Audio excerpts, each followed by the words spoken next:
Have you ever seen those disaster movies where a volcano erupts and engulfs an entire city with its molten claws? People scramble around to save their lives and the ones that they love. But these things simply do not happen in movies. In fact, it's the movies that are inspired by real-life events. Everything can change in just the blink of an eye. The instances that I am about to tell you in this session is a testament to that. And so it began on the day after Christmas, the 26th of December 2004. A reign of terror such that the world had never seen. So in the wee hours of the morning, when most people were asleep, a tsunami hit Thailand and parts of India, such as the Andaman and Nicobar Islands and the Tamil Nadu coast. These areas suffered huge losses of life and property. But do you know what a tsunami is? Well, a tsunami is a very large and powerful wave caused by earthquakes under the sea. The 2004 tsunami was considered to be the deadliest tsunami ever. It was responsible for taking the lives of more than 150,000 people from many southeastern countries. In India, it hit parts of Tamil Nadu and the Andaman and Nicobar Islands, killing more than 6,000 people. And today, I am here to share with you a few stories of courage and survival. Interestingly, they say that it's the animals who are the first to sense any forthcoming danger. So, did they sense that a tsunami was coming? Well, some stories suggest that they did. So let us begin with our session, where we shall read many stories of survival when tsunami hit the Indian Ocean, and that is also the topic for our session, which is the tsunami. Now let me start by reading out the portions of this chapter, and we can discuss it part by part. The tsunami. These stories are all from the Andaman and Nicobar archipelago. Ignatius was the manager of a cooperative society in Kachal.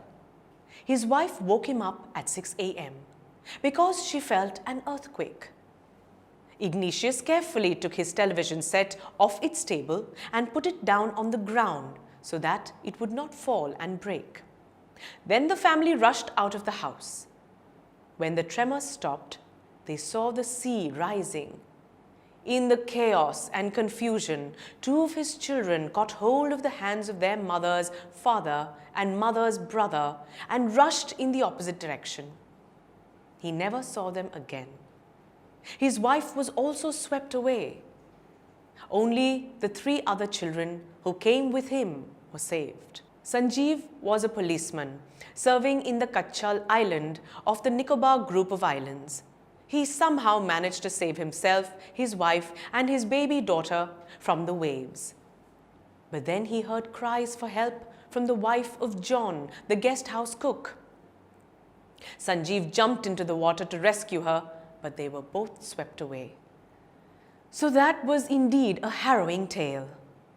If that was frightening to listen to, can you imagine how the people must have suffered? The stories that we just read are from the Andaman and Nicobar stretch of islands. This story is about Ignatius, a manager of a cooperative society in Kachal. Now, as soon as she felt an earthquake, Ignatius's wife woke him up at 6 in the morning. The first thing that Ignatius did was to place his television set on the ground so that it wouldn't fall and break. Then he moved out of the house with his family. Little did he know that it wasn't the end. Soon after the tremor stopped, Ignatius and his family saw huge waves in the sea. In the chaos and confusion, two of his children caught hold of the hands of their grandfather and uncle and rushed towards the direction they shouldn't have. And that was the last time that Ignatius got to see them. Almost immediately afterwards, his wife was also swept away. Only the remaining three of his children who came with him survived.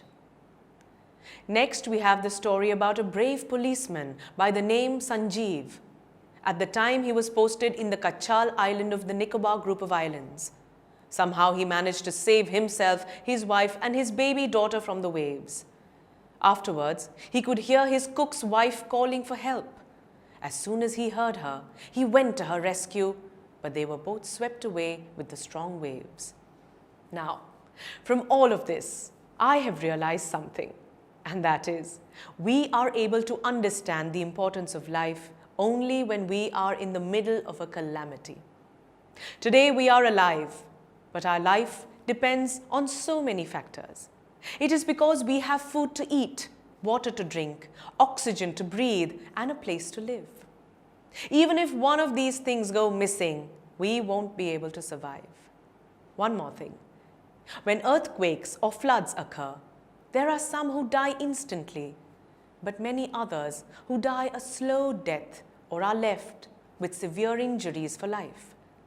So every person who is present at that time is somehow affected by the tragedy.